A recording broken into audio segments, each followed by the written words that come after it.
On this day in history, February 7th, 1807, as part of the Napoleonic Wars, Napoleon finds Bennigsen's Russian forces taking a stand at Eylau.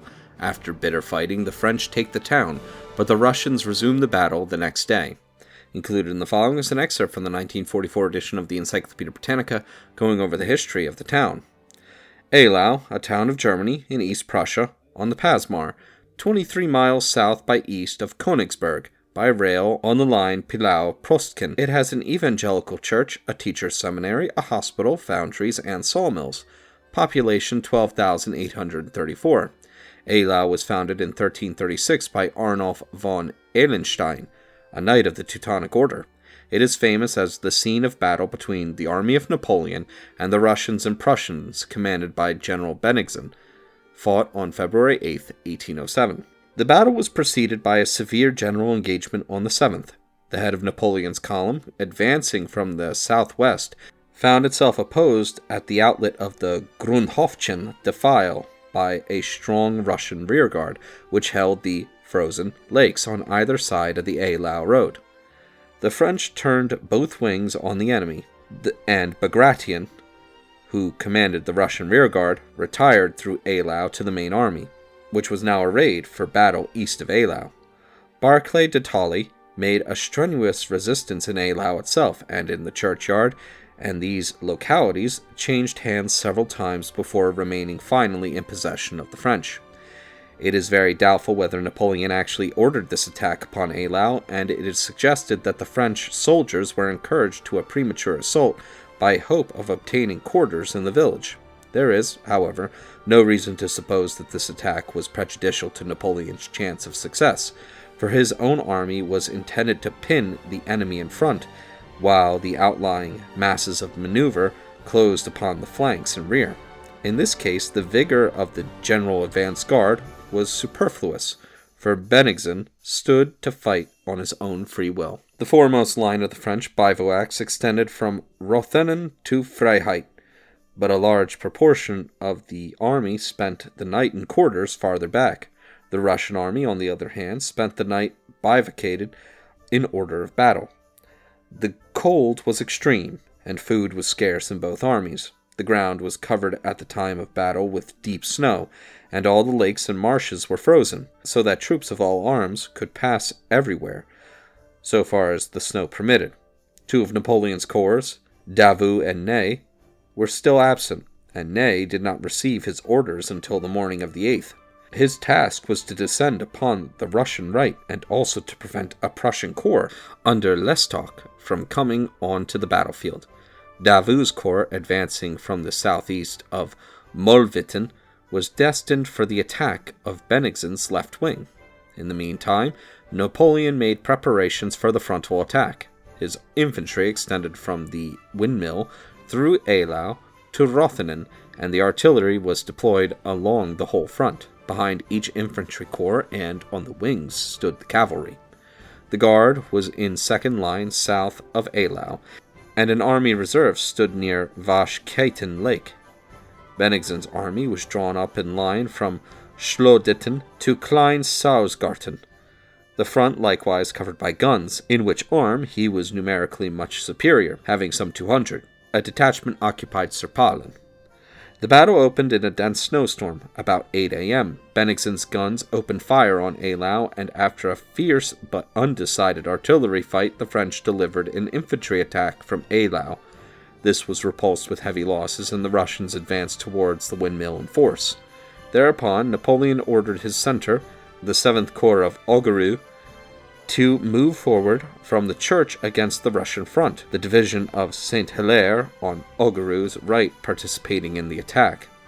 If we conceive of this first stage of the battle as the action of the general advance guard, Augereau must be held to have overdone his part. The 7th Corps advanced in dense masses, but in the fierce snowstorm lost its direction.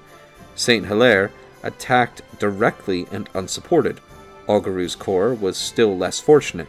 Crossing obliquely the front of the Russian line, as if making for Schloditten, it came under a feu d'enfer, and was practically annihilated. In the confusion, the Russian cavalry charged with the utmost fury downhill, and with the wind behind them.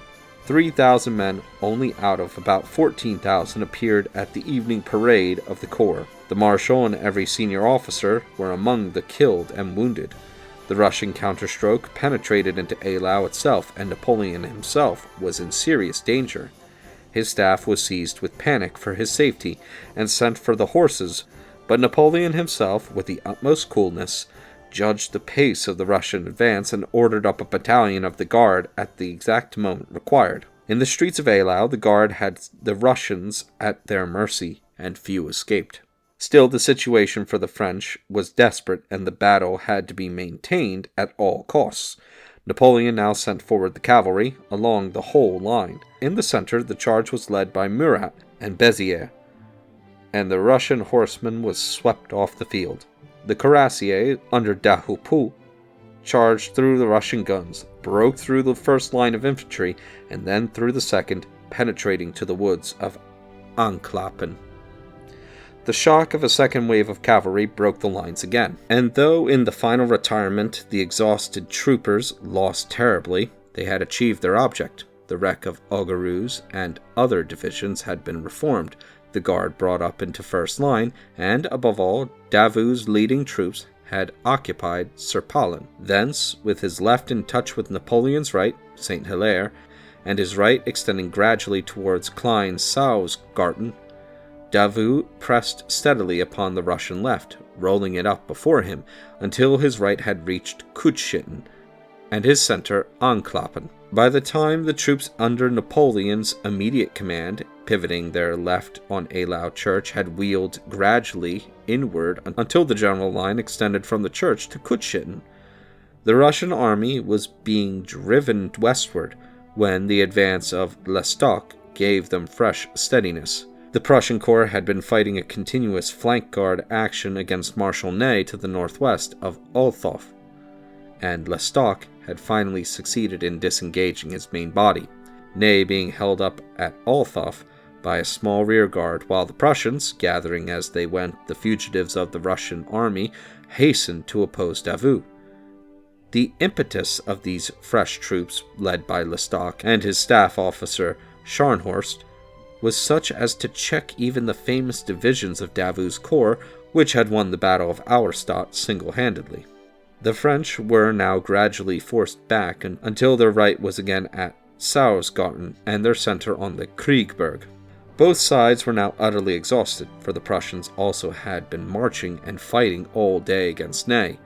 The battle died away at nightfall, Ney's corps being unable effectively to intervene owing to the steadiness of the Prussian detachment left to oppose him, and the extreme difficulty of the roads. A severe conflict between the Russian extreme right and Ney's corps, which at last appeared on the field at Schloditten, ended the battle. Bennigsen retreated during the night through Schmoditten, Lestock through Kutschitten, unpursed. The numbers engaged in the first stage of the battle may be taken as Napoleon, 50,000, Bennigsen, 67,000, to which later were added on the one side Ney and Davout, 29,000, and the other, Lestock, 7,000. The losses were roughly 15,000 men to the French, 18,000 to the Allies, or 21 and 27% respectively of the troops actually engaged.